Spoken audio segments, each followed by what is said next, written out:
Syah. Cakap gila ke? Ya. Isteri itu dia awak mak, dia nak buat kerja tapi karakter Aku tengah cakap pasal benda anak ni, tapi kau punya encik ni annoying lah. Sudah!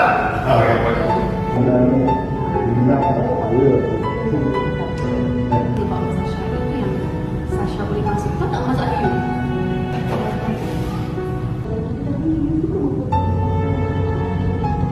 Kira mana-mana kegelapan mengancam dunia kita. Ya! jadi CEO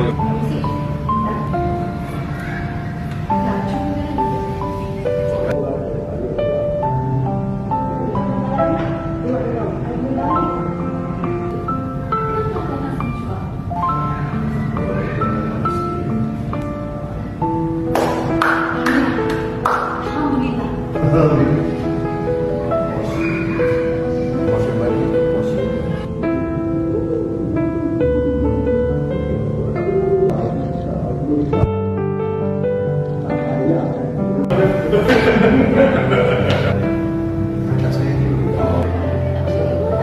I don't love you. Princess.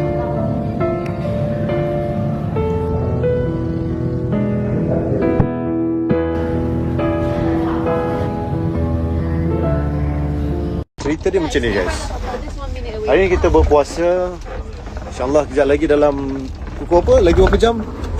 30 minit. Lagi 30 minit je kita dah nak buka puasa kat sini 5.30. Tapi kita nak teman ni, nak pergi berbuka, nak pergi cari matcha special dia. Kan? Taklah kita teman lah dia, kita teman dia pergi buka. Pergi apa? Matcha special. Ada strawberry? Tak ada. Tak ada. Okey. Pure matcha. Walaupun aku tak minum matcha. Kita teman dia lah kan. Kita teman dia. Okey ke? Kita teman dia? Okay. Alright. Kita teman. Semua orang nak lah kecuali Ruby. Apa benda minum matcha macam makan rumput je. Tengok. Geng-geng rumput. Benda ni matcha. Aku cek kopi je. Kopi tak ada? Kopi tak ada. Aku check kat area. Ha. Dah nak berbuka lah 10 minit lagi.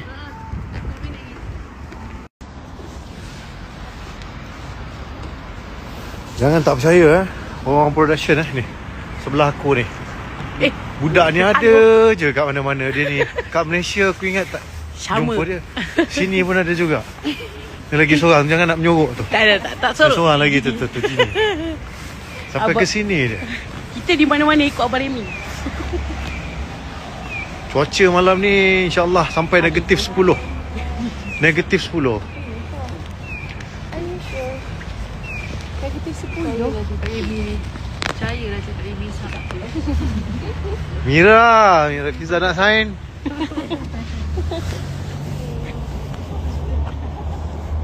Tak boleh jalan ke?